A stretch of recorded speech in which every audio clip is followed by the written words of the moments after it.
시청자 여러분 안녕하십니까? 2018년 10월 9일 화요일 한글날에 인사드립니다. 김용민의 뉴스 브리핑입니다. 네, 간밤에 잘 보내셨습니까? 오늘은 바로 572돌 한글날입니다. 한글날을 하루 앞둔 어제 서울 용산구 국립한글박물관을 찾은 어린이들이 훈민정음 서문에 대한 설명을 경청하고 있는데요. 자, 국립한글박물관의 풍경을 오늘 세계일보가 일면에서 다루었습니다. 일면 사진 오늘 세계일보 것을 골랐습니다. 자, 애청자분들도 많이 오고 계신데요. 자, 오늘 또 이렇게 여러분들께 채팅창까지 보여드릴 수 있게 됐습니다. 임수진님, 은님, 네, 양희성님 반갑습니다. 이렇게 함께 해주셔서 너무나 고맙습니다. 은님 다들 어서 오세요 라고 해주셨습니다. 자, 오늘의 뉴스 포인트 짚어보도록 할까요? 네, 경찰이 고향 저유소 화재 사건을 인근 공사장 근로자가 날린 풍등 탓에 일어난 실화 사건으로 결론 내릴까? 실화라 하면 실수로 벌어진 화재, 이게 실화지요. 자, 경기도 고양경찰서는 오늘 오전 경찰서에서 이번 사건 수사 결과를 브리핑하겠다고 밝혔습니다. 미모지조님, 김민경님, 김호섭님, 쫄지마님 반갑습니다. 예. 자, 자유한국당 인적쇄신을 주도할 조직 강화 특별위원회의 외부 위원이 공개되는 가운데 가장 먼저 내정된 전원책 변호사와 함께 전주희 변호사, 이진곤 전 국민일보 주필이 포함된 것으로 알려졌습니다. 이진곤 씨는 경희대에서 정규 교원은 아니고 하여간 교수로 일하고 있는 것으로 알고 있습니다만은 여간 조직 강화 특별위원회는 자유한국당의 당협위원장을 새로 선임하는 그런 기구라 하겠습니다. 자, 과연 차도살인이라고 하나요? 예, 전원책 변호사에게 칼을 안겨줬는데 김병준 위원장이 말이죠.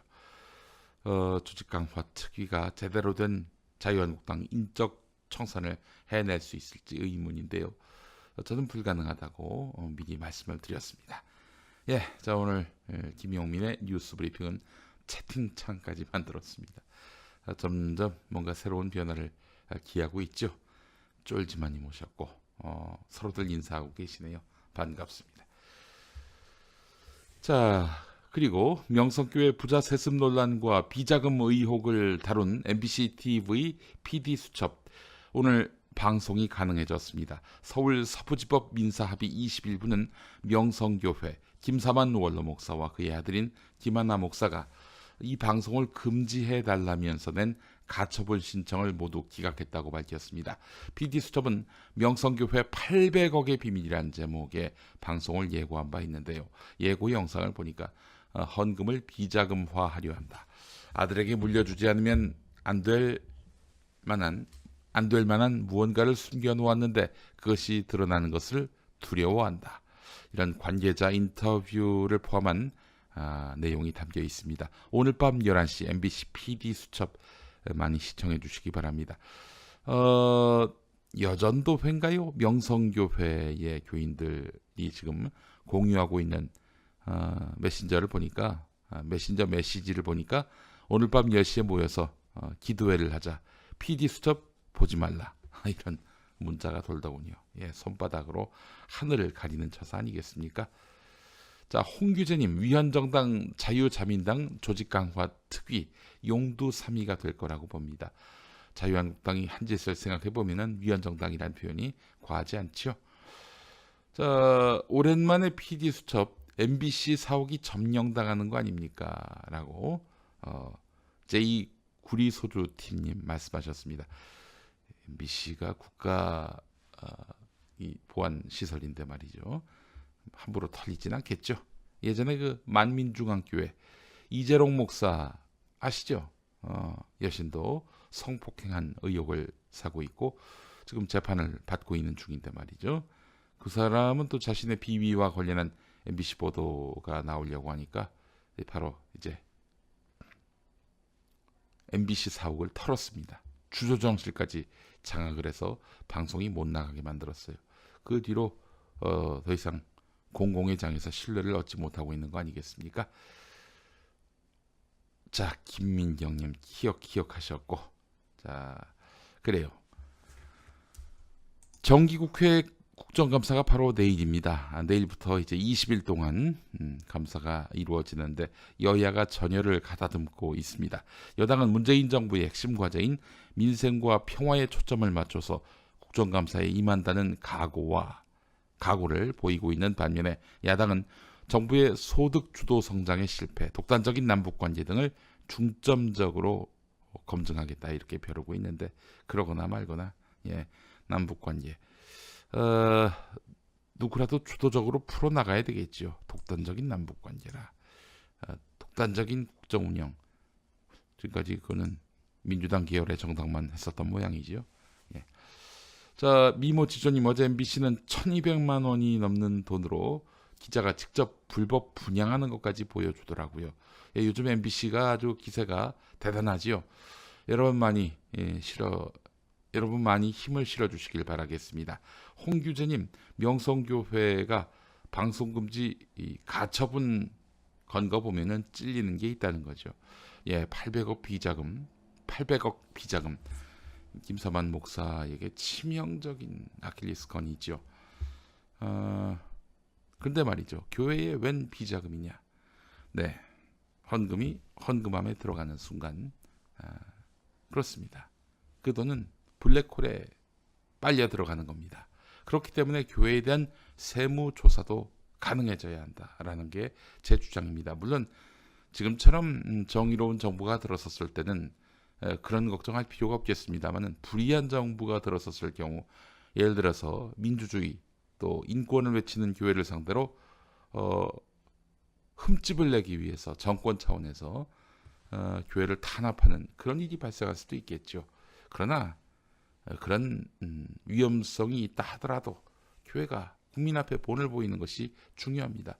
너무 할 정도로 재정을 투명하게 가꾸면 정권이 제 아무리 교회를 탄압하려고 해도 탄압 못합니다. 800억 비자금 이거는 용납이 됩니까? 세무조사를 빨리 도입해야 한다. 교회만은 지금 세무조사를 면할 수 있는 특권을 받고 있는 거 아니겠습니까? 그래 놓고는 종교인 과세를 종교 탄압이래요. 아니 국민 모두가 소득이 있으면 세금을 내야 하는 사회 속에서 세금 좀 내라고 했더니 기독교 탄압이래요. 이런 정신 나간 사람들이 지금 종교 지도자를 자처하고 다니고 있는 현실입니다. 그래 놓고 뒤에 가서 비자금을 만들어요? 정말 참 한심합니다. 자, 황처사님, 기독교는 이승만 때부터 맛이 간 것 같네요 라고 하셨는데 제가 보기에는 일제강점기 그 이전부터 맛이 갔다 이렇게 말씀드릴 수 있을 것 같습니다. 적당한 기회를 봐서 왜 그런 생각을 하고 있는지 여러분과 공유했으면 합니다. 박수아님, 한글날인데 오늘만큼은 예쁜 말 사용해야지 이런 말씀 하셨습니다. 자, 한국 리서치가 내일부터 2주 동안 서울과 수도권 지역 13살에서 69살까지 라디오 청취자 3,000명을 대상으로 한 올해 4라운드 라디오 청취율 조사를 합니다. 올해 마지막 조사인데요. 나도 청취율 조사 당하고 싶다 이러신 분들이 있어도 이게 어떤 대상을 딱 정해가지고 조사할 수는 없겠죠. 아무한테나 전화를 해서 불시에 물어보는 겁니다. 그래서 나오는 조사가 훨씬 공신력이 있겠죠.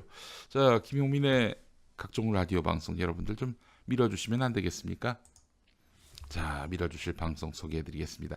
SBS 러브 FM 월요일부터 금요일까지 아침 10시 5분에 방송되는 김용민의 정치쇼, 토요일은 11시에 방송되는데요. 이렇게만 외우십시오.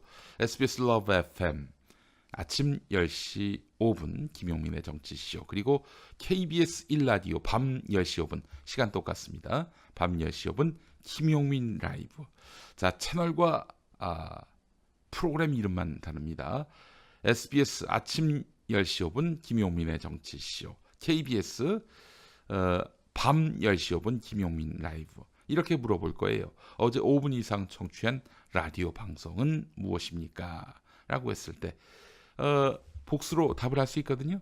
하나는 SBS 러브 FM 김용민의 정치쇼, 또 다른 하나는 KBS 1라디오 김용민 라이브. 네, 모두 시간이 똑같습니다. 10시 5분부터 12시까지 2시간 동안 방송하고 있어요. 여러분 많이 밀어주시기 바라겠습니다. 자, 김용민이가 저 지상파에서 잘 나가야 그래야 이게 뭐 사실은 죄송합니다. 아이고 올라가질 않네요. 김용민 메시지가 많은 분들에게 전파되지 않겠습니까? 뭐 제 방송 접하시는 분들은 아시잖아요. 김용민이가 방송을 사적으로 활용하는 일은 많지 않다는 거. 아주 없진 않지만 대개는 이제 공익을 위해서 이 수단을 이용한다는 점 알고 계시잖아요. 예, 제 방송 많이 알려주시고 또 많이 사람들에게 전파해 주시고 또 청취율 조사 때 제 방송을 검열해 주신다면은 아무래도 김용민이가 생각하고 있는 것들이 보다 넓은 계층에게 전파될 수 있다는 점 말씀드리겠습니다. SBS는 수도권 FM 103.5MHz, KBS 1라디오는 FM 97.3MHz로 방송 접하실 수가 있습니다. KBS에서도 방송 5월 말부터 했습니다. 네, 감사합니다. 자, 오늘의 뉴스 포인트 짚어봤고 이제 김용민 브리핑 광고주 만나보도록 하겠습니다. 광고주 만날 땐 잠시 채팅창 꺼놓겠습니다.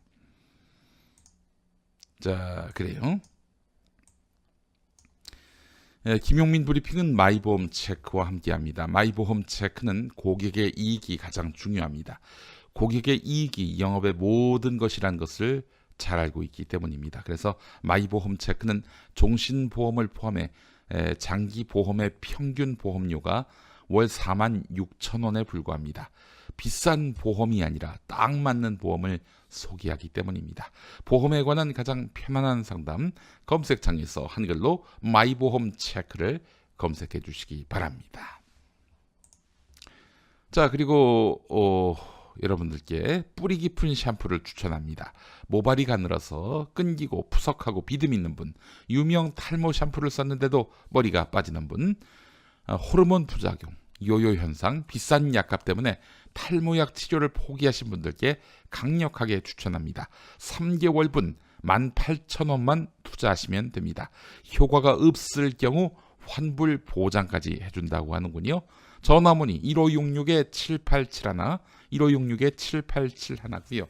검색창에 뿌리 깊은 샴푸 검색해 보시기 바라겠습니다. 네. 자, 이제 오늘의 일면 헤드라인 살펴보겠습니다.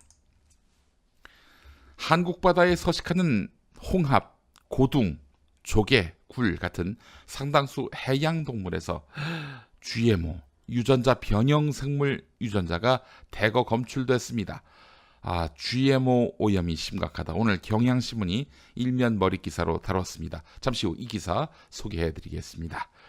조만간 김정은 북한 국무위원장이 사상 처음으로 러시아를 방문하고 시진핑 중국 국가주석의 첫 방북도 이루어질 것으로 전망된다고 문재인 대통령이 밝혔습니다.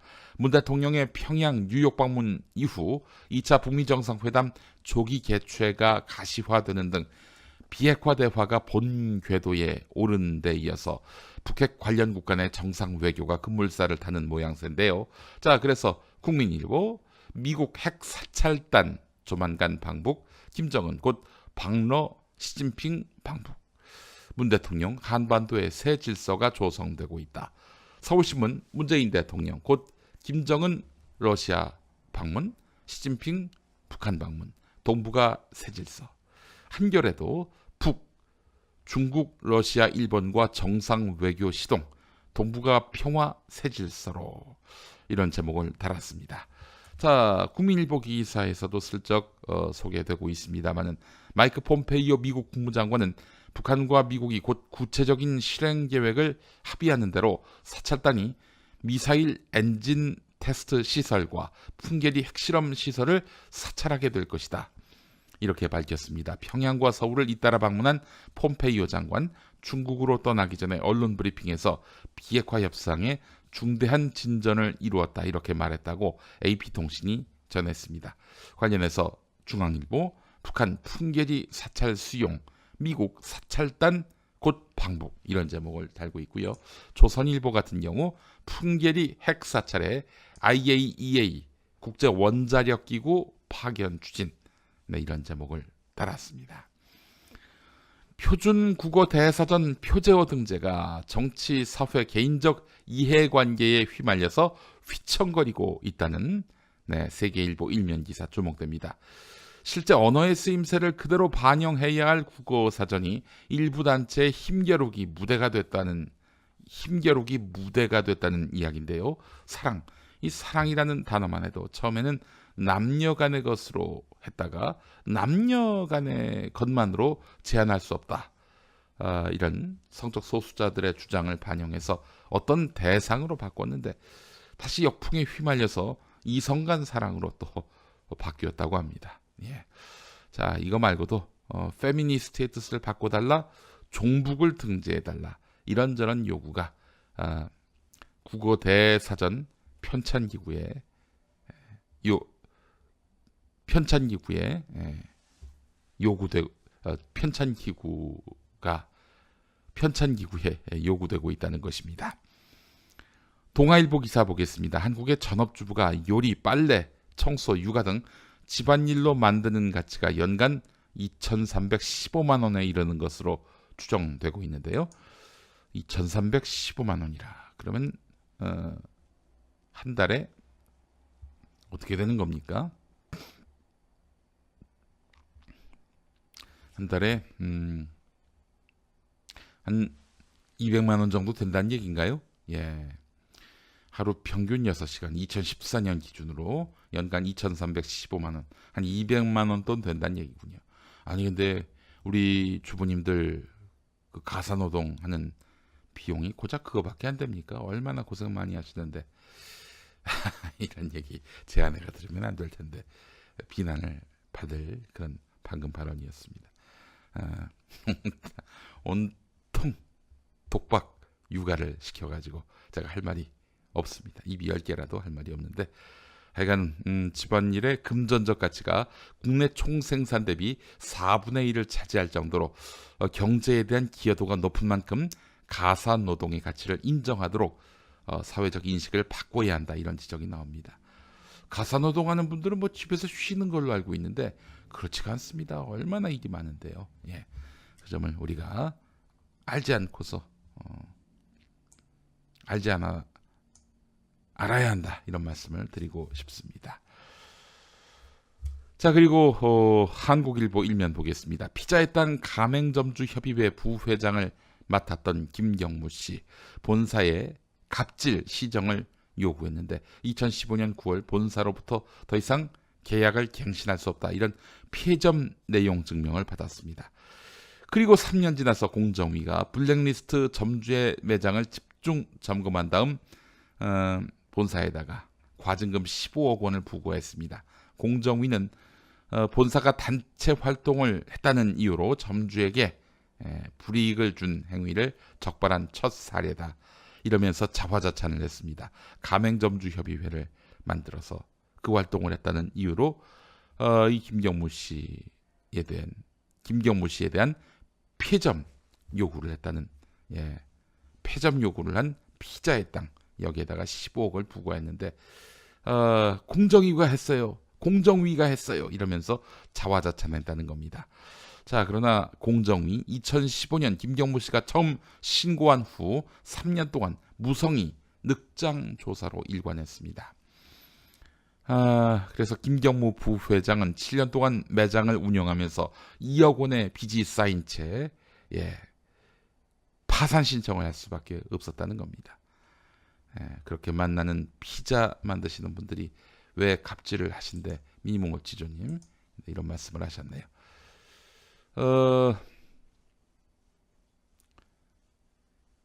제2 구리 소주님 무슨 일을 하실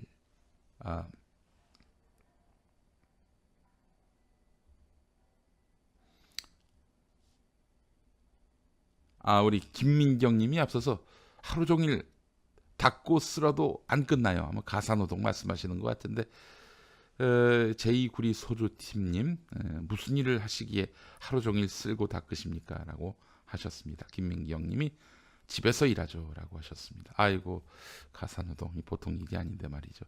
이거 진짜 제가 예전에 혼자 자취한 적이 있었어요. 한 20평 되는 집에서 지방에 근무할 때. 근데 방에 전혀 안 들어가고 한 4일 5일 묵혔는데 와 먼지가 쌓이고 아니 들어가지도 않았는데 머리카락이 흩날려요. 이거 보면서 가만두면은 아무 일도 없는 것이 아니라 또 그 나름대로 청소의 필요성이 대두될 수밖에 없다는 것이죠. 네, 그렇습니다. 자, 오늘의 일면 머리 기사 살펴봤습니다. 자, 이제 오늘의 주요 뉴스 하나하나 살펴보도록 하겠습니다. 먼저 북미 2차 정상회담 언제 열릴 것인가? 많은 분들이 관심을 갖고 있는데요. 가급적 이른 시일 내에 개최하기로 북한과 미국이 합의를 했지만은 글쎄요 11월 6일 미국 중간선거 전에 개최할 수 있을지 이게 또 관심입니다. 아무래도 미국 중간선거가 미국 정치의 최대 변수고 이 변수에 있어서 2차 북미 정상회담이 굉장히 중요한 역할을 할 것이다 라는 것이 그간의 관측이었습니다. 그래서 이제 미국 중간선거의 타임테이블에 맞춰서 북미 대화가 진척된 측면도 있는데 말이죠. 근데 한국일보 분석은 미국 중간선거 이전에는 어려울 것 같다 이것입니다. 정상회담 장소를 준비하는 물리적 시간뿐 아니라 비핵화 의제를 두고서도 북미가 핵심적인 입장차를 좁히기엔 촉박한 입장이다. 촉박한 상황이다. 이런 이야기입니다. 그러나 한국일보는 다만 북미 정상이 정상회담 개최에 의욕을 보인다는 점에서 조기 개최 결단을 내릴 가능성은 남아있다. 트럼프가 결정하면 그만 아니겠습니까? 자, 저는 중간선거 이전에 가능하다라고 생각을 하고요. 그러면서 워싱턴에서 개최되지 않겠는가 관측이 됩니다. 아니 선거 앞두고 트럼프 대통령이 나라 밖으로 간다는 것은 이런저런 이만저만한 그런 부담이 아니에요. 예. 미모지조님은 제가 10월 24일이라고 예상하지 않았나 하셨는데 10월 30일로 예상했을걸요. 김용민 변호사가 10월 24일로 예상한 게 아닌가 하는 생각이 드는데요. 알겠습니다. 자, 다음 소식도 보도록 하겠습니다. 자, 요즘 중국이 말이죠. 미국한테 계속 들이받고 있습니다. 미중 무역 전쟁을 말하는 겁니다. 도널드 트럼프 대통령이 지금 중국에 대해서 거의 몰매를 가다시피 하고 있습니다. 중국산 제품 2,500억 달러의 추가 관세를 부과한 데 이어서 앞으로 2,670억 달러 규모의 추가 관세를 시사했습니다. 시진핑 중국 국가주석을 윽박지르고 있는 그런 양상인데, 자, 중국은 상대적으로 수세적인 입장입니다. 하지만 속으로는 바쁘게 계산기를 두드리면서 대책을 마련하고 있다는 것이죠. 유희문 한양대 중국학과 교수의 분석은 이렇습니다. 중국은 왜 엄청난 내상에도 불구하고 장기 항전을 결심하고 있는가? 미국에게 계속 들이받으려 하는 것인가? 여러분도 다 아시겠습니다만 이 무역 전쟁, 미중 무역 분쟁의 본질은 무역이 아닙니다. 중국이 막 떠오르는 데 따른 미국의 발기, 미국의 중국 부상 억제하기, 중국 길들이기라고 봐도 되겠죠. 그거라고 보기 때문입니다. 아무래도 중국이 커가는 마당이고 결국 미국과 대등한 G2의 위상을 가지게 하면 할 수 없다. 미국이 저렇게 우리를 짓밟고 있지만은 언젠가는 한 번쯤 부딪혀야 할 새우등 터지는 우리나라라고. 혼자만 잘 살면 무슨 재민겨님. 미중 전쟁에 만날 새우등 터지는 우리나라. 그리고 두두주의님, 아무튼 깡패 미국. 이런 말씀을 했습니다. 그리고 이거 어떻게 읽어야 됩니까? 만다린님이라고 해야 됩니까? 이지만다린님, 네. 미국은 중국을 막지 못한다고 봅니다. 이것은 시대의 흐름입니다라고 하셨고요. 네, 하여간 중국은 엄청난 내상에도 불구하고 지금 미국과 맞짱을 뜨고 있는 그런 흐름인데요. 자, 관련한 기사 중앙일보에 실려 있습니다. 자, 이제 오늘 또 여러분들께 소개를 해드릴 기사, 에스더 기도운동. 요즘 뭐 날마다 기자회견을 해요. 정신없습니다. 그러더니 한겨레가 가짜뉴스를 만들어내고 있다라면서 또 다른 가짜뉴스를 양산하고 있습니다. 그래서 한겨레가 그동안 에스더가 주장해왔던 가짜뉴스에 대한, 에스더가 그동안 해명해왔던 가짜뉴스 아니었다, 우리는 진실을 얘기했다, 이런 입장에 대해서 다시 팩트 체크를 해봤습니다. 일단 에스더 기도운동은 동성애가 합법화되면 성적으로 더 자유로워져서 수간도 합법화할 가능성이 높아진다, 이렇게 주장했습니다. 수간이 뭡니까? 사람이 이 동물을 상대로 성적 학대를 가하는 것이죠. 예. 뭐 참 이런 이야기를 소개하기가 민망한데, 수간, 동물을 상대로 한 강간, 이게 가능해진다라는 주장을 펴고 있는데요. 그 근거로 외신 기사와 국민일보 기사를 인용했는데, 삽입이 없는 단순 성적 학대는 수간으로 처벌할 수 없다는 캐나다 판결이 논란을 부르고 있다. 이 사람들이 이렇게 주장하고 있습니다. 그러나 이 기사에는 수간을 합법화한다는 얘기는 어디에도 안 나옵니다. 수간으로 처벌하려면 삽입을 해야 한다는 판결이 결과적으로 수간을 합법화한 판결로 둔갑했는데, 네, 동성결혼을 합법화하는 유럽에서도 동물과의 성관계를 허용한 나라는 없습니다. 도리어 처벌 규정이 없었던 수간을 불법화하고 있는 것이 유럽의 추이라고 하는 것이죠. 예, 성적으로 문란해지기 때문에 동물을 상대로 한 강간도 허용할 것이다. 니들의 뇌피셜이란 얘기입니다. 그리고 메르스와 에이즈가 결합한 슈퍼바이러스가 창궐할 우려가 있다. 그러니까 이제 동성애가 만연하면 에이즈가 만연하고 에이즈가 만연해지는 것이고, 이렇게 되면 에이즈와 메르스가 결합된 슈퍼바이러스가 창궐한다. 이런 주장을 의사가 방송에서 언급했다라고 말하고 있는데, 그러나 아무리 찾아봐도 그런 내용은 없었다는 겁니다. 어디 방송 나와서 그런 얘기했다고 그러는데 없다는 거예요. 있다면 그 근거를 한번 제시하고 어떤 의사가 그런 말을 했는지를 에스더 기도운동은 밝혀야 할 것입니다. 메르스와 에이즈 등 두 종의 바이러스가 결합하는 것과 바이러스의 복수로 감염되는 것, 그리고 바이러스 변종이 발생하는 것은 각각 전혀 다른 개념인데, 의학 지식이 없더라도 기본적으로 토개념만 있으면 이 세 가지가 전혀 다른 개념이란 걸 알 수 있다는 것이죠. 뭐 하여간 예전에 4대강 전도사로 추부길씨 목사가 나섰던 일들이 있었죠. 뭐 무슨 건축, 토목, 환경 문제와 전혀, 건축, 토목, 환경과 관련해서 전문성이 없는 추부길씨가 4대강 전도사 역할을 했었어요. 예. 정말 모르면은 용감해집니다. 마음대로 떠들고 다니게 돼 있어요. 자, 그리고 동성애하면 에이즈 걸린다. 뭐 이런 거는 사실 통념에 가깝습니다. 자, 사실 남성 동성애자가 에이즈 위험군인 것은 사실입니다.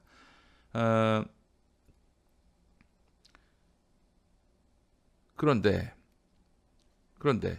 동성애자의 그 에이즈 감염률이 오히려 이성애자보다도 낮다는 통계. 이건 여러분 어떻게 생각하십니까? 또한 의학적으로 위험군과 발병 원인은 전혀 다른 개념입니다. 전문가들은 동성애에 대한 편견이 도리어 질병의 확산을 돕는다고 지적하는데, 동성애가 에이즈의 원인인 것이 아니라 동성애에 대한 혐오가, 네,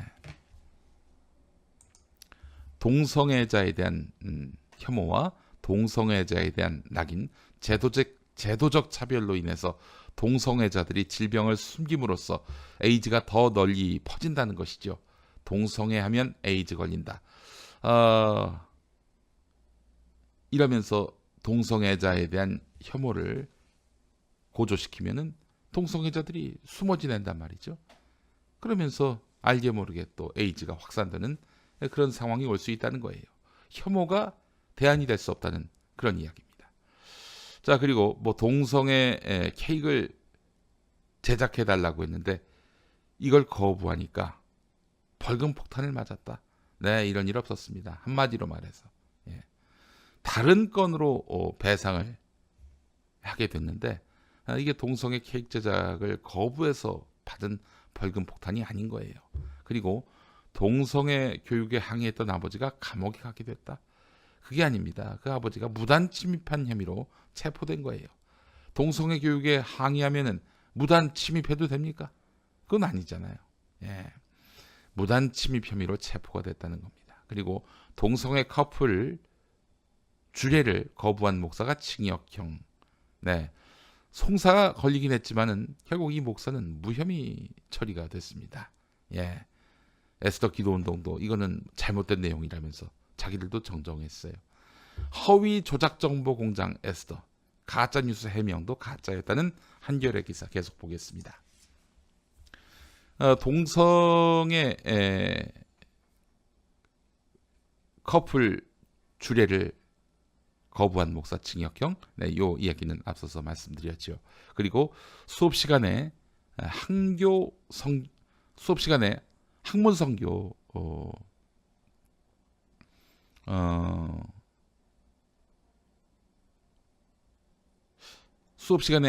선교 교육을 받았다. 이런 내용도 있었어요. 미국 매사추세츠에 살던 재미동포가 중학생 아들의 성교육 수업 내용을 듣고 충격을 받아서 이야기한 것이라고 합니다. 수업 시간에 학문 선교 교육을 받았다. 하지만 그 재미동포의 증언 외에는 어떤 근거도 존재하지 않습니다. 그럼 교육당국에다 알아봤는데 그런 교육을 왜 하냐고 하더군요. 그러면 뭐 이거는 가짜 뉴스라고 봐야 되겠죠. 스웨덴에서 발생한 성폭력 92%가 이슬람 난민에 의한 것이다. 뭐 이 자체도 이미 이슬람 교인들을 혐오하기 위한 그런 수단으로 활용하는 그런 가짜 뉴스죠. 자, 에스더 기도 운동은 이 내용이 CBN이라고 국제적 기독교 방송 매체가 있습니다. 이 CBN의 보도 내용을 인용한 것이라고 하는데 이 뉴스는 어떤 비전문가의 일방적인 주장과 그 연구 결과를 올린 것입니다. 이 비전문가가 스웨덴에서 발생한 성폭력 92%가 이슬람 난민에 의한 것이다 이렇게 주장을 한 모양이죠. 자, 근데 이 사람 말이죠. 트럭 운전사를 하다가 현재는 판매업에 종사하는 그런 인물이라고 합니다. 관련 학위도 없어서 연구의 공신력을 인정하기 어렵다. 이것이 바로 한겨레의 분석입니다. 무슬림이 늘어나면은 강간율이 커진다. 예. 이게 또 실제 뉴스라고 주장하고 있는데 스웨덴 정부기관 범죄 통계에 나와 있다는 거예요. 무슬림 이민자의 중범죄율은 400에서 500%가 더 많고 강간은 450%더 높음. 이게 실제 뉴스라고 하는 건데 하지만 에스더가 출처라고 밝힌 보고서는 13년 전에 작성된 것이고 스웨덴에서 본격적으로 난민이 늘어난 시기는 2011년이란 것이죠. 스웨덴 법무부 산하기구인 스웨덴 범죄예방협회가 발표한 공식 자료를 보면 2015년 이후 스웨덴에서 성범죄는 오히려 줄어들었습니다. 무슬림 이민자와 스웨덴 중대 범죄가 관련 없다는 것은 2017년 2월 스웨덴 정부가 공식적으로 발표한 자료를 통해서도 확인된다는 것이죠. 에스더 기도운동은 또한 정치 활동을 부인하고 있는데 한겨레는 이미 2012년 대선 때 필드 사역이란 이름으로 불법 선거 운동을 벌인 사실을 에스더 내부 회의록과 증언, 인터넷에 남아있는 흔적 등을 통해서 확인했습니다. 문재인 저축은행 먹튀, 문재인 공약, 고려 연방제. 당시 이들이 퍼뜨린 허위 조작 정보들입니다. 교육감 선거에도 수차례 개입했던 정황이 내부 자료와 인터넷에 여전히 남아있는 증거들로서 확인된다는 것이죠. 그러니까 얘네들의 우린 가짜 뉴스 안 했어요라는 해명 자체가 이건 또 하나의 뉴스, 또 하나의 가짜 뉴스가 되고 있다, 이런 얘기 아니겠습니까? 예, 이게 바로 한겨레의 추가적인 오늘 반박 또 비판이 되겠습니다. 자, 그렇지만 오늘 국민일보를 보면 한겨레 신문의 가짜 뉴스 보도는 왜곡 조작됐다는 이 에스더 기도운동 이용희, 이 사람의 주장을 또 오늘도 전달합니다. 얘네는 취재를 안 해요. 그냥 이용희가 말하는 걸 그대로 받아 씻습니다. 자, 어떤 기자가 이런 보도를 했느냐? 백상현, 이름 기억하라고 말씀드렸죠. 백상현. 자, 그러면서 뭐 자신들은 국정원에 자금 요청을 한 바가 없다 이러면서 반박했다고 하는데, 자, 이와 관련해서 한겨레가 또 추가 해명을 하게 될 추가적인 반박을 하게 될 것입니다. 근데 저는 사실 이자들이 왜 이렇게 날마다 기자회견을 하는가, 날마다 해명을 하는가, 그 이유를 압니다. 이 사람들에게 지금 필요한 것은 사회적 공신력 이런 게 아니에요. 교인들에게서 우리가 저 좌파 신문에게 공격을 당하고 있어요. 여러분 뭉칩시다. 여러분 함께 뜻 모아서 싸워주세요. 도와주세요. 이 차원에서 지금 노이즈 마케팅 활동을 하고 있다라고 저는 봅니다. 예. 날조 보도로 에스더와 한국교회를 탄압하고 있다. 쥐들 잘못에 대해서만 지적했지 한국교회를 언제 한겨레가 탄압했습니까? 한국교회하고 자기들을 이렇게 한 팀으로 만들어 놓고 우리를 도와주세요. 우리를 지켜주세요. 이러고 있는 겁니다. 또 여기에 국민일보가 이들의 목소리를 여과 없이 보도하고 있는 것이고요. 예. 김영주님, 저런 뉴스에 반응하지 맙시다. 내후년 총선까지 자유한국당, 경북당으로 쪼그라들 때까지 일로 매진합시다 라고 하셨는데요. 비상경보기님, 이래서 종교를 좋게 볼래야 좋게 볼 수가 없음, 이런 말씀하셨고, 이해님, 혐오 발언 법적 처리해야 합니다 라고 하셨습니다. 오늘도 역시 백상현이 열일을 했네요. 자, 다음 소식을 보겠습니다. 관련한 소식인데요.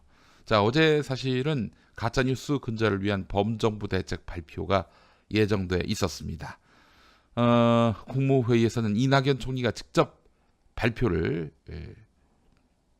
연기하라 이렇게 지시한 것으로 알려졌는데, 각 부처의 대책이 구체적이지 않은데 근본적이고 실효성 있는 대책을 다시 강구하라 이렇게 말했다는 겁니다.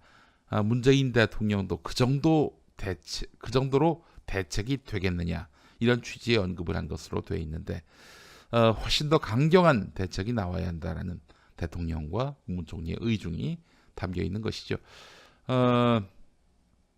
실제로 방송통신위원회 등 관련 부처들이 내놓은 가짜뉴스 근절 대책을 보면 무슨 교육 프로그램을 확충한다 뭐 이런 아무 실효성이 없는 그런 대책이었어요. 그래서 문재인 대통령이 그 정도로 대책이 되겠느냐라고 이야기했습니다. 가짜뉴스 유포한 친구들, 이제 뭐 여론전 그만하고 법의 심판을 받을 일만 남았습니다. 법의 심판 받기가 힘드니까 한국 개신교인들 가짜뉴스 유포하면 뭐 열심히 전파하는 그 사람들한테 도와주세요, 살려주세요 이러는 거 아니겠어요? 에스더가. 예. 참 조선일보 참 표독스럽지 않습니까? 어떻게 사진을 찍어도 저 배후에 이명박근혜가 있는, 이명박근혜 초상화가 있는 사진 앞에 서 있는 문재인 대통령과 내각 구성원들, 그들의 사진을 싣습니까? 참.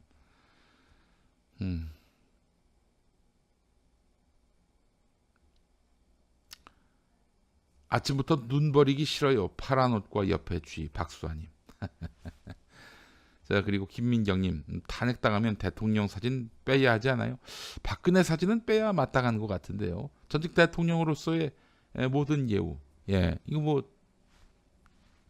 박탈되는 거 아닙니까? 근데 박근혜 사진은 왜 걸려 있는지 모르겠습니다. 자, 다음 소식 보겠습니다. 자, 여러분, 뭐 전에 관훈 라이트 클럽에서도 말씀드렸습니다만은 그 종합 편성 채널 건강 프로그램의 어떤 상품이 소개가 됩니다. 몸에 좋다 이러면서 건강식품을 선전해요. 자, 그런데 같은 시간대 홈쇼핑 채널에서 그 물건을 팝니다.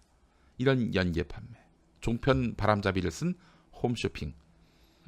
자, 그렇다면 이렇게 해서 홍보를 해준 납품업체에 대해서는 어떻게 뭘 받아내야 될 거 아니겠어요? 엄청난 수수료를 받아내고 있다는 것입니다. 예컨대 이제 한 종편에서 전문가들이 티베트 비타민 나무 열매가루의 효능을 강조합니다. 옆 홈쇼핑 채널에서 티베트 열매가루 제품이 판매가 됩니다. 지난해 한 시민단체가 방송통신위원회에 실태 조사를 요청하면서 실체가 드러났는데요.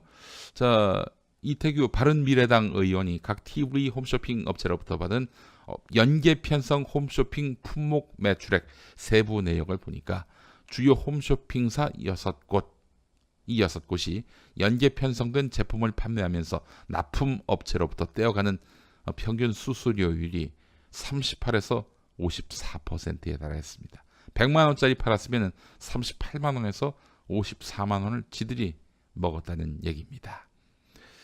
뭐 매출의 97%, 97만 원을 챙긴 경우도 있다고 하는 건 97만 원을 챙긴 경우도 있다고 하는군요. 이건 날강도 아닙니까? 소비자 우롱하는 건강식품 연계 편성. 업체들은 이중고를 겪고 있습니다. 소비자들은 우롱당하고 말이죠. 네. MBN이 그런 일들을 했습니다. 구체적으로 어떤 채널과 연계가 됐는지 홈쇼핑 이름만 나오고 그 채널의 이름은 나오지가 않아서 그것도 드러나야 되는 거 아닙니까? 그 홈쇼핑 그 종편들은 뉴스 보도도 수행하는 그런 공적 채널이거든요. 편의점은 또 30%를 뜯어가는 모양이죠. 편의점이나 홈쇼핑이나 대박이다. 아이고 정말 흡혈귀들 아닙니까? 공영 홈쇼핑도 23.9%군요.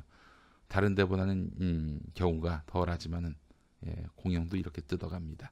가장 많이 뜯어가는 데가 CJ5 쇼핑인데 54.4%, 그리고 롯데 홈쇼핑 52.2%, 현대 홈쇼핑 50.28%, 절반 이상을 가져가요.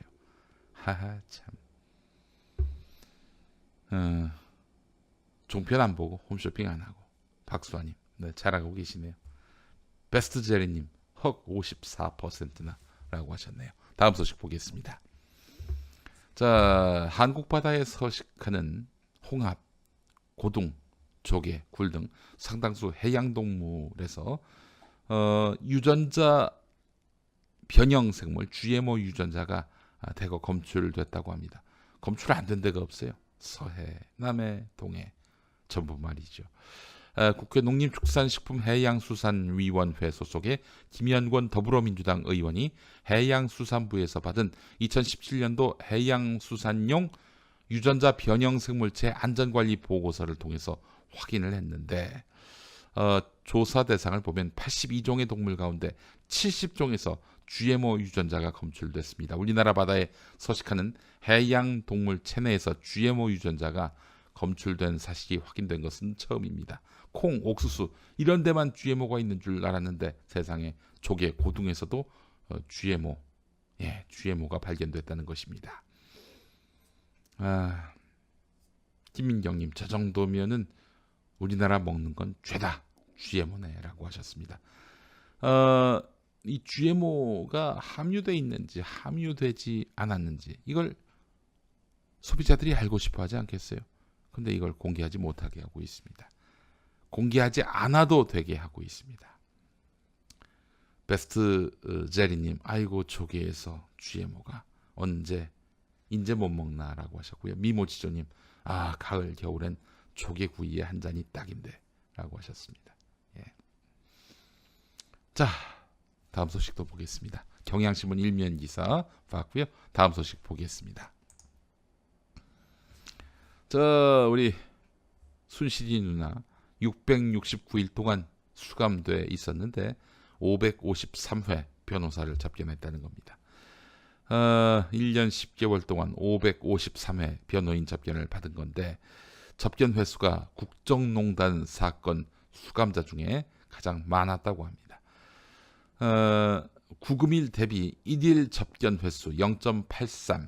네, 이 정도면 뭐 하루에 한 번씩 이렇게 변호인과 접견했다는 거 아니겠습니까?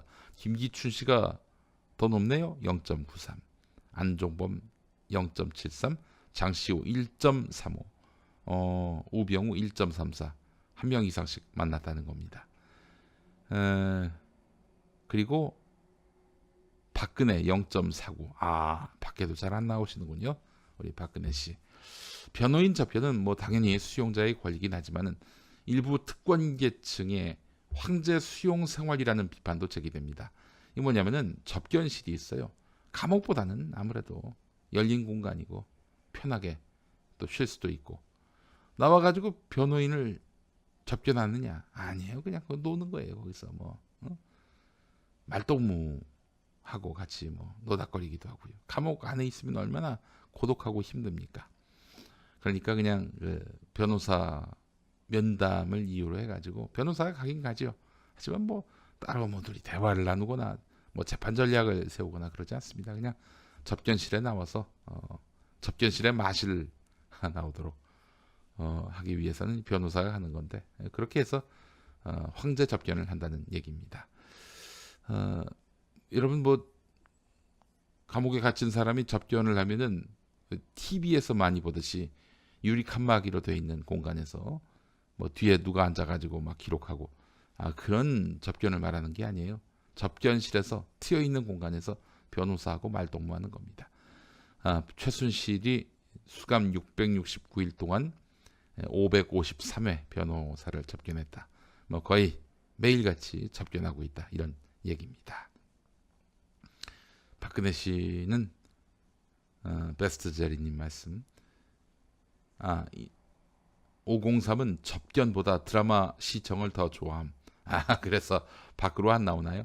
근데 이제 드라마를 내내 볼 수 있는 것도 아니에요. 텔레비전 시청 시간이 또 제한돼 있고요. 그냥 방 안에서 어두컴이 앉아 있는 것 같습니다. 아이고, 박근혜 씨 조금 한 0.00001% 정도 불쌍해 보이네요. 예. 어이구, 뭐 우리 장시호 씨는 그래요. 뭐 대화할 대상이 많아 보이죠. 장시호 씨가 가장 변호인 접견 횟수가 많네요. 예. 다음 소식 보겠습니다. 자, 경제정의 실천 시민연합부와 민주평화당 정동영 의원실이 국세청 자료를 분석해 봤는데 2007년부터 2017년까지 10년 동안 개인이 보유한 토지는 5.9% 감소한 반면 법인이 보유한 토지는 80.3% 증가한 것으로 나타났습니다. 특히 상위 1% 법인이 보유한 토지는 지난 10년 동안 2.4배로 급증했습니다. 땅값 기준으로는 350조에서 980조로 2.8배 늘어났습니다. 다주택자들이 보유한 주택도 증가하고 있는데 상위 1% 다주택자들이 보유한 주택 2007년엔 37만 채였는데 2017년에 10년 만에 거의 3배 늘었습니다. 94만 채로 증가를 했습니다. 이들의 1인당 주택 보유수는 3.2채에서 6.7채로 늘어났습니다. 이들을 포함해서 상위 10% 다주택자들이 보유한 주택은 같은 기간 208만 채 증가했는데 개인이 보유한 주택 증가분의 40%에 달하는 것입니다. 상위 1%의 부동산 독점 매우 심각하다는 거지요. 서민들은 내 집 한 채 갖기도 어려운 현실인데 다주택자들의 집 독점은 놀라울 정도입니다. 자, 그래서 대기업과 다주택자들이 땅과 집 불리기에 열을 올리는 이유가 무엇인지 궁금해지는데, 비용은 적으면서 땅값과 집값이 급등하면서 막대한 이익을 얻을 수 있기 때문이란 것이죠. 또한 종합부동산세 같은 보유세가 낮다 보니까 세금 걱정 없이 부동산을 늘릴 수 있다는 것이죠. 어제도 소개해드렸습니다만 경향신문 여론조사를 보면은 국민의 43.4%가 종부세 인상안에 대해서 더 강화해야 한다. 43.4%가 더 강화해야 한다. 이런 응답을 내놨습니다. 가장 많은 의견이었습니다. 국민도 이렇게 보유세 강화의 필요성을 인정하고 있으니 세금을 크게 늘려서 부동산 투기를 통한 불로소득이 철저히 환수되도록 해야 한다. 더 이상 이제 보수 언론이 말하고 있는 세금 폭탄론 먹히지 않는다는 겁니다. 그렇기 때문에 국민의 어떤 이런 생각을 신뢰하면서 방패 삼으면서 상위 1%의 부동산 독점을 막기 위한 과감한 수를 던져야 한다는 것이 오늘 경향신문 사설의 내용이었습니다. 보유세를 올려야 한다라는 분, 베스트 제리님, 그리고 김민경님은 제왕적 국계들이 반대하고 있잖아요 라고 하셨고요. 이현경님, 이용주 의원이 집이 제일 많지 않나요? 라고 하셨고요. 베스트 제리님이 종합부동산세 납세자이고 싶어요 라고 하셨습니다. 세입자의 권리를 많이 강화하는 것도 방법인 것 같다고 이지만다리님 말씀하셨습니다. 다음 뉴스 보겠습니다. 자, 부동산 대책과 관련해서 경기도가 또 국토보유세라는 카드를 꺼냈습니다. 연간 약 15조 5천억의 세금 수입이 증가할 수 있다. 이 국토보유세를 실행하면 이런 연구 결과가 나왔다는 건데요. 최근 서울 등 대도시의 집값 폭등이 전국적으로 큰 우려를 낳자 경기도와 국회의원들이 이 문제 해법으로 이재명 지사가 제안한 국토보유세 도입 방안을 검토하고 나섰습니다. 불로소득을 보유세로 환수하는 것인데 낮은 보유세 부담 때문에 부동산 투기 억제 효과가 없는 종합부동산세를 없애고 국토보유세를 도입하는 것이 타당하다. 이 국토보유세는 비과세와 세금 감면을 원천적으로 폐지하고 모든 토지에 과세해야 한다. 이런 주장도 제기됐습니다. 이 사실은 이 집값 안정은 부수적인 효과고요. 국토보유세 부과를 통해서 얻을 수 있는 효과로 말이죠.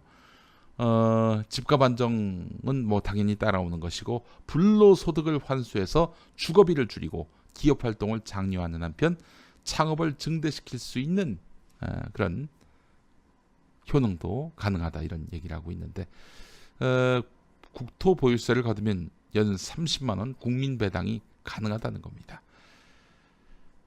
그렇습니다. 국토보유세 부동산 투기가 과열되면서 한국의 땅값은 세계 최고 수준으로 올랐는데요. 당연히 이러면 기업 경쟁력은 떨어질 수밖에 없는 것입니다.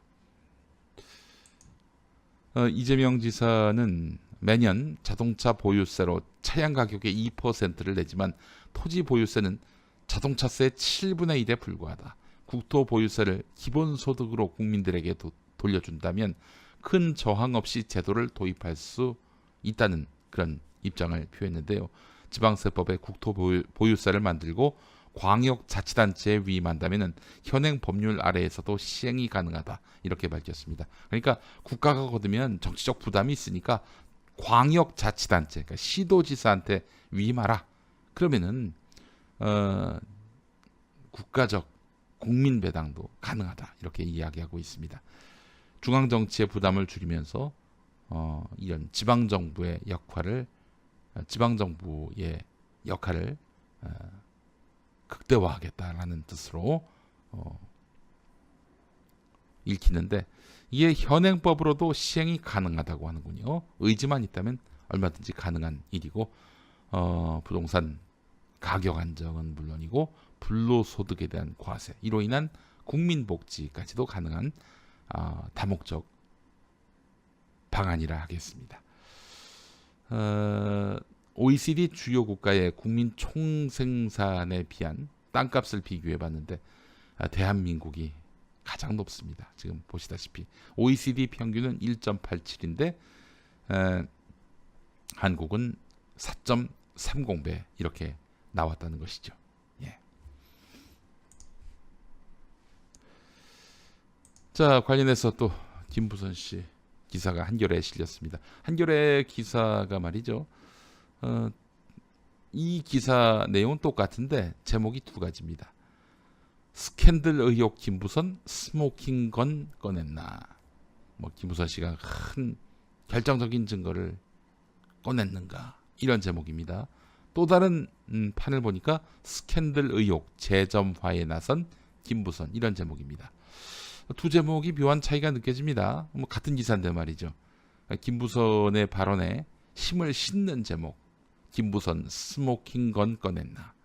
김부선이 뭔가 김부선 발언에 대해서 무게를 싣지 않는 제목, 예. 스캔들 의혹 재점화에 나선 김부선, 이 두 제목이 대조가 되지요. 자, 핵심은 이렇습니다. 이재명 지사의 반응이 최초로 소개되고 있는 거예요. 이른바 신체 특징을 묘사한 김부선 발언에 대해서 이재명 지사는 이번엔 그냥 넘기지 않을 생각이다, 이렇게 피격했다는 겁니다.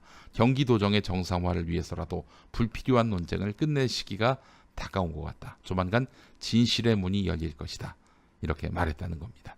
이재명 지사가 그동안 자신을 괴롭혀온 논란을 어떤 식으로 종식시킬지 관심이 쏠리고 있다라고 한겨레가 보도했습니다.